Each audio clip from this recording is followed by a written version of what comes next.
दोस्तों, आप ये सोच भी नहीं सकते कि इंसान जब अपनी दरिंदगी पर आ जाता है तो वो ऐसा हैवान बन जाता है जिसकी कल्पना भी नहीं की जा सकती। आज की जो ये कहानी जब आप इसे सुनेंगे तो आप सिहर जाएंगे, आप सोचने पर मजबूर हो जाएंगे कि वाकई में ऐसा भी कुछ हो सकता है।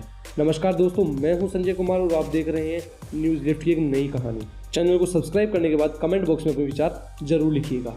आज की कहानी पाकिस्तान के कराची शहर की है। कराची शहर में गुलशन-ए-इकबाल नाम की एक जगह है। वहाँ एक बंद पड़े स्कूल में आसिफ हुसैन अपनी पत्नी और 6 बच्चों के साथ रहता था। दरअसल आसिफ उस स्कूल की चौकीदारी करता था। फिर दिन आता है 13 अप्रैल 2022 का। ये पूरी कहानी सुनने के बाद आप दुआ करेंगे कि काश ये दिन कभी नहीं आता। सुबह के 3 बज रहे थे, या यूँ कह लें कि रात के 3 बज रहे थे। सभी बच्चे सो रहे थे, तभी 15 साल की सबसे बड़ी बेटी की आँख खुलती है। उसे उसके अब्बू और अम्मी के कमरे में से चीखने की आवाज़ आती है। वह दौड़कर उस कमरे की ओर जाती है और जैसे ही कमरे में झांकती है, उसके पैरों के नीचे से ज़मीन खिसक जाती है, क्योंकि उसकी अम्मी ज़मीन पर पड़ी थी और उसके अब्बू उसके ऊपर बैठकर तकिए से उसका मुंह दबा रहे थे। ये भयानक मंजर देखकर वह बेहोश हो जाती है। कुछ देर बाद जब उसकी आंख खुलती है, वह दौड़कर अपने भाइयों के पास जाती है और पूरा माजरा बताती है। तभी सब बच्चे मिलकर अपनी अम्मी को पूरी स्कूल में ढूंढते हैं, लेकिन उन्हें उनकी अम्मी कहीं नहीं मिलती। तभी उनकी नज़र सामने बंद पड़ी एक कैंटीन पर पड़ती है और वो दौड़कर कैंटीन की ओर पहुँचते हैं और जैसे ही अंदर झाँक कर देखते हैं, उनके पैरों के नीचे से ज़मीन खिसक जाती है, क्योंकि उस कैंटीन में आसिफ हुसैन एक भट्टी के पास खड़ा था और उस भट्टी पर एक कढ़ाई रखी थी और आसिफ हुसैन के पास एक कटा हुआ पैर पड़ा था।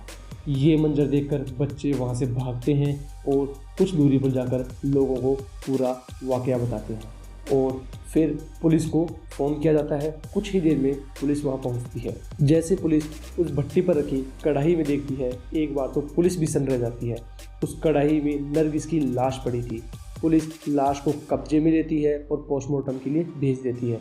इस हत्या के पीछे की वजह जब आप जानेंगे तो आप भी चौंक जाएंगे। पुलिस जब वहाँ पहुँची थी तब तक आसिफ वहाँ से भाग चुका था। फिर जब पुलिस नरगिस के माता पिता और उसके भाई से पूछताछ करती है और हत्या के पीछे की वजह पूछते हैं, तो नरगिस का भाई बताता है कि आसिफ नरगिस से वेश्यावृत्ति करवाना चाहता था और नरगिस ने इसके लिए मना कर दिया था। नरगिस ने कहा कि वह अपनी इज्जत बेचकर पैसा कमाने से अच्छा मरना पसंद करेगी और आसिफ ने उसे मार दिया। लेकिन दोस्तों, इस घटना की सबसे बड़ी और सबसे अजीब बात ये थी कि उस इलाके के एसएसपी रहीम सिराजी ने बताया कि अभी तक उन्हें ये पता नहीं चला कि आसिफ हुसैन आखिर अपनी पत्नी को पका क्यों रहा था। क्या वह उसे खाना चाहता था या उसका कुछ और करना चाहता था, और ये तो तभी पता चलेगा जब आसिफ पुलिस वालों के धक्के चलेगा। तो दोस्तों, ये थी वो सच्ची घटना जो कई दिनों तक शायद आपके दिमाग पर हावी रहेगी। चैनल को सब्सक्राइब कर लीजिए और कमेंट बॉक्स में अपनी बात ज़रूर लिखिएगा। मिलता हूँ एक नई कहानी के साथ, तब तक अपना ख्याल रखिए। धन्यवाद।